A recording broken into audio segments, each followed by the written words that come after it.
લક્ષ્ય ન્યૂઝ, એક નજર, એક લક્ષ્ય. ધારી પત્રકાર સંઘ દ્વારા મિશન બ્રોડગેજ અભિયાન અંતર્ગત ધારી શહેરમાં આવેલા વિવિધ સ્ટેચ્યુઓની સ્વચ્છતા અને ફૂલહાર સાથે શંખનાદનો કાર્યક્રમ યોજાયો.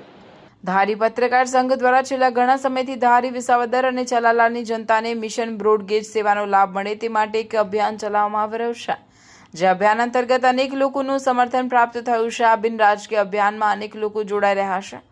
સરકાર સુધી મિશન બ્રોડગેજ એટલે કે ધારી, ચલાલા અને વિસાવદરને બ્રોડગેજ સેવાનો લાભ મળે એ માટે ધારી પત્રકાર સંઘ જે અભિયાન ચલાવી રહ્યું છે તે મુજબ ધારી શહેરમાં આવેલા અનેક મહાનુભાવોના સ્ટેચ્યુને ફૂલહાર તેમજ શંખનાદ કાર્યક્રમનું આયોજન સફળતાપૂર્વક પૂર્ણ કર્યું હતું.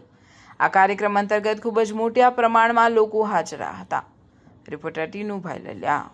પત્રકાર સંઘનું એક સ્વપ્ન જે પૂરું કરવા માટે ધારી પત્રકાર સંઘ કમર કસી રહ્યું છે. ચેમ્બર ઓફ કોમર્સ અને ધારીની જનતાનો જ્યારે સંપૂર્ણ સહયોગ મળી રહ્યો છે અને આજે એ જ મિશન બ્રોડગેજના કાર્યક્રમ અનુસાર સયાજીરાવનું જે સ્ટેચ્યુ છે એમને ફૂલહાર અને સાફ સફાઈનો કાર્યક્રમ, તે ઉપરાંત બાબા સાહેબનું જે સ્ટેચ્યુ છે તેને પણ સાફ સફાઈનો કાર્યક્રમ અને સાથે સરદાર વલ્લભભાઈ પટેલનું જે સ્ટેચ્યુ છે તેનો પણ સાફ સફાઈનો કાર્યક્રમ ધારી પત્રકાર સંઘ દ્વારા રાખવામાં આવ્યો હતો. અને જેટલા લોકો અહીં હાજર થયા છે એ લોકોનો અમે દિલથી આભાર માનીએ છીએ.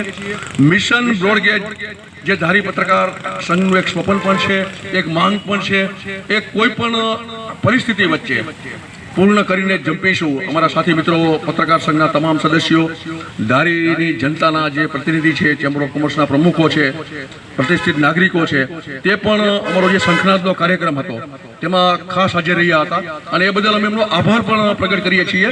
અને આ મિશન સતત ચાલુ રહેશે. હવે પછી શહેરના સ્વચ્છના અલગ અલગ પ્રોગ્રામો અમારા ચાલુ રહેશે. વધુ માહિતી અનિભાઈ આપશે.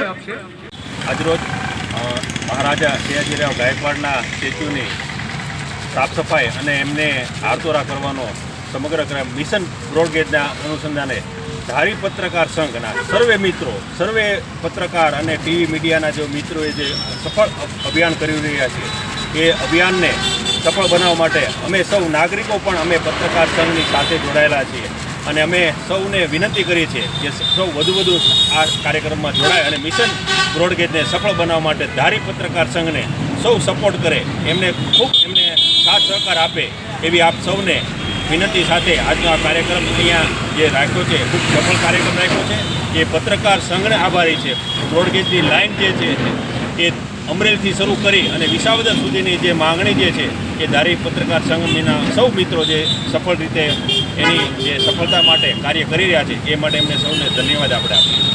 રોજ પત્રકાર મિત્રો દ્વારા જે સાફ સફાઈ અંતર્ગત જે ધારીને બ્રોડગેજ મળે એની માટે આ લોકો ખૂબ મહેનત કરી રહ્યા છે, ત્યારે અમે જનતા પણ આ લોકોનો સાથ અને સહકાર આપી રહ્યા છીએ. અને આ એટલું બધું અઘરું મિશન છે છતાં પણ આપણે પત્રકાર મિત્રોએ આ ઉપાડ્યું છે અને અમે એવું માનીએ છીએ કે આ કાર્યક્રમ 100% સફળ થાય અને આ ઠેક ઠેકાણે અત્યારે આવા કાર્યક્રમ યોજાશે. નબાપરામાં એ અત્યારે સરદાર પટેલના સ્ટેચ્યુનું પેલું સાફ સફાઈ કરી અને કરવાનું છે. આંબેડકર સાહેબને પણ સ્ટેચ્યુ સાફ સફાઈ કરી અને ત્યાં પણ હારતોરા કરવાના છે અને અહીંયા પણ આ હારતોરા કરેલ છે. શું ફાયદો થાય બ્રોડગેજ શરૂ થવાથી? કેવો ફાયદો રહે? બ્રોડગેજ જો શરૂ થાય તો ધારીને પૂરતો ફાયદો એ મળશે કે અત્યારે આપણે જે પ્રાઇવેટ બસોમાં જવું પડે છે અને જે આપણે મોંઘા ખર્ચે અને ટાઈમસર આપણે જે મળતી નથી સગવડ એ બ્રોડગેજથી મળશે અને ધારીનો વિકાસ થાય, વિસાવદરનો વિકાસ થાય, સલાલાનો વિકાસ થાય, પૂરા અમરેલી જિલ્લાનો વિકાસ થાય અને જૂનાગઢ જિલ્લાનો પણ વિકાસ થાય. તો આમાં ઘટતું પત્રકાર મિત્રો તો કરી જ રહ્યા છે, પણ અમારા કોઈ આગેવાનો બધાય રસ લઈ અને જો આમાં આગળ વધે તો અમને વધારેમાં વધારે સફળતા મળે એવું અમને લાગી રહ્યું છે.